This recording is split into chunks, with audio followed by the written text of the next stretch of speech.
बिस्मिल्लाहिर्रहमानिर्रहीम। हमने जो अपना पोर्शन एंजाइम वाला स्टार्ट किया था उसमें आज हमारा ये लास्ट टॉपिक है जो कि हमारा है हाउ सेल कन्वर्ट एनर्जी। ठीक है, ये हमारा जो है वो जो हमने कल भी प्रोसेस पढ़ा अपना प्रीवियस लेक्चर में एटीपी के रिलेटेड जो है वो हमने देखा कि एटीपी क्या है और एटीपी क्या फंक्शन परफॉर्म करती है। तो आज हम इधर अपना देखेंगे कि हाउ सेल कन्वर्ट एनर्जी, के किस तरह सेल जो है वो एनर्जी को कन्वर्ट करते हैं। तो इसके जो है वो दो प्रोसेस होते हैं। तो फर्स्ट प्रोसेस जो है वो हमारे पास आता है सबस्ट्रेट लेवल फॉस्फोराइलेशन। एनिमल जो है वो एटीपी बनाता है टू वेज से। ठीक है, एनिमल मेक एनर्जी और ATP in two ways. First one substrate level phosphorylation. Substrate level phosphorylation जो है ये क्या है? The synthesis of ATP during reaction of glycolysis and Krebs cycle। Glycolysis और Krebs साइकिल के दौरान ATP जो है वो सिंथेसाइज की जाती है। इंशाल्लाह हम अपने नेक्स्ट लेक्चर में Krebs साइकिल और ग्लाइकोलाइसिस को डिटेल से पढ़ेंगे और समझेंगे। उसके बाद नेक्स्ट है कि जो ATP सिंथेसाइज होती है ड्यूरिंग ग्लाइकोलाइसिस और Krebs साइकिल के थ्रू, उसके बाद ATP formation from ADP and phosphate require input of energy. ATP का बनना एडीपी के मॉलिक्यूल से यानी कि एडिनोसिन डाइफॉस्फेट से एडिनोसिन ट्राइफॉस्फेट का बनना, इस प्रोसेस में एनर्जी जो है वो हमें रिक्वायर होती है।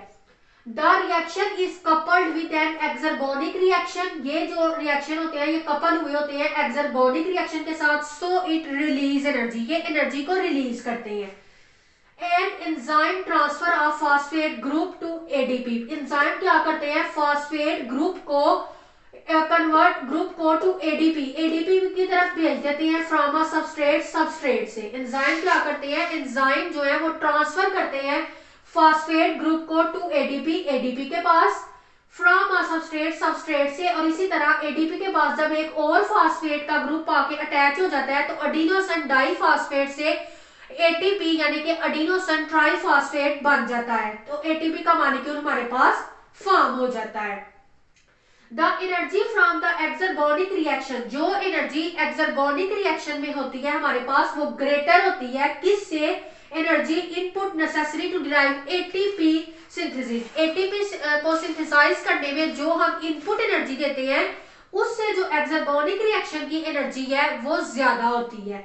उसके बाद नेक्स्ट है the generation of ATP by coupling is strongly exergonic reaction.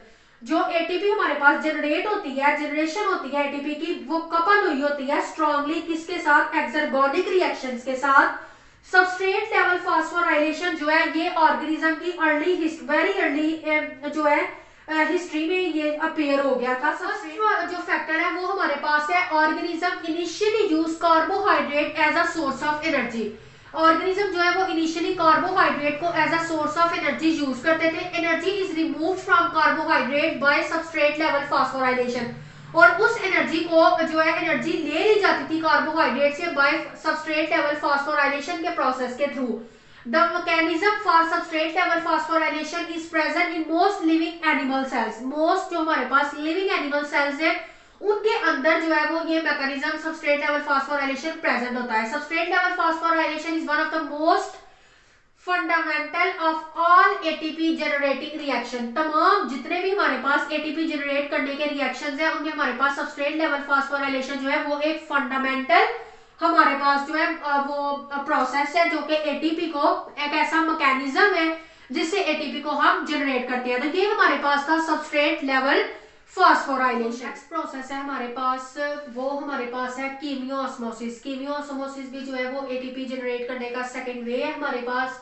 तो कीमियोऑस्मोसिस क्या है? The coupling reaction in which synthesis of ATP molecule takes during movement of hydrogen across hydrogen gradient is called chemiosmosis. Chemiosmosis हम किसको कहते हैं? ऐसा coupling reaction जिसमें ATP molecule की सिंथेसिस होती है during movement of hydrogen across the hydrogen gradient. इसके दौरान जो हमारे पास एटीपी मॉलिक्यूल सिंथेसाइज होते हैं उनको हम क्या कहते हैं? हमारे पास कीमियोऑस्मोसिस है। Chemiosmosis generate more ATP than the substrate level of ATP.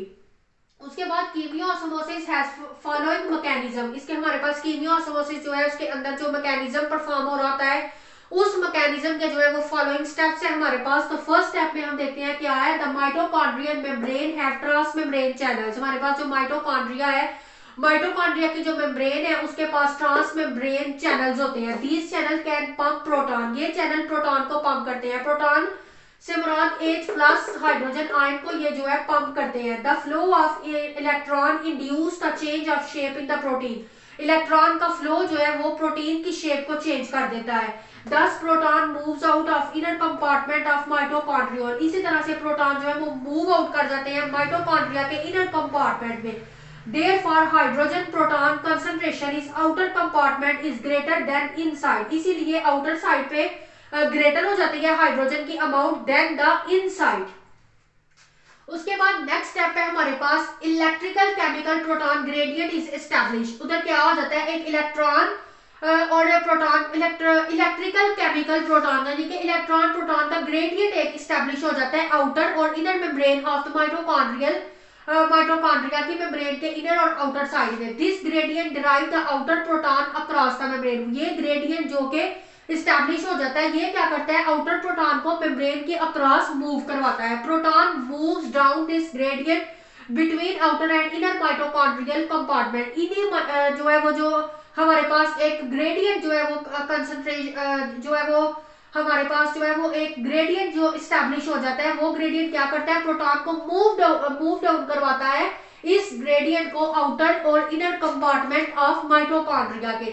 There movement induce formation of ATP from ADP and phosphate, और यही मूवमेंट क्या इंड्यूस करवाती है कि हमारे पास एटीपी की फॉर्मेशन होती है फ्रॉम एटीपी और फॉस्फेट मॉलिक्यूल से। हम यही वे पढ़ रहे हैं कि किस तरह से एटीपी जो है हमारे पास जनरेट होती है।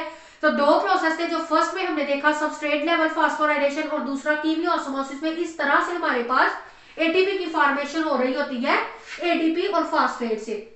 उसके बाद एटीपी सिंथेटेज कंट्रोल करते हैं synthesis of ATP during this process. इस तमाम होल प्रोसेस में एटीपी सिंथेटेज जो है ये कंट्रोल कर रहे होते हैं कि किस तरह एटीपी जो है वो सिंथेसाइज हो रही है।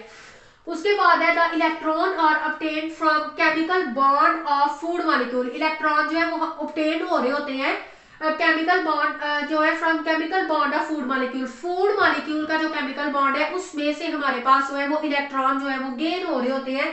There electron removing process need free oxygen, और ये जो प्रोसेस है इलेक्ट्रॉन को फूड मॉलिक्यूल से ऑब्टेन करने का, ये हमारे पास ऑक्सीजन फ्री होता है। इस वजह से इसको सेलुलर रेस्पिरेशन या फिर एरोबिक रेस्पिरेशन भी कहा जाता है। और ये तमाम ऑर्गेनिज्म के अंदर जो है ये इसी तरह प्रोसेस जो है वो परफॉर्म हो रहा था। तो ये हमारा आज का लेक्चर था। ये जो हमने अपना पोर्शन स्टार्ट किया हुआ था एंजाइम्स का, जिसके बारे में हमने एंजाइम्स के बारे में पढ़ा, एंजाइम का स्ट्रक्चर देखा, फंक्शन देखे, तो हमने देखा हाउ सेल किस तरह एनर्जी को कन्वर्ट करते हैं और एटीपी को जो फॉर्मेशन होती है वो 2 वेज में होती है। तो ये आज का हमारा लेक्चर था।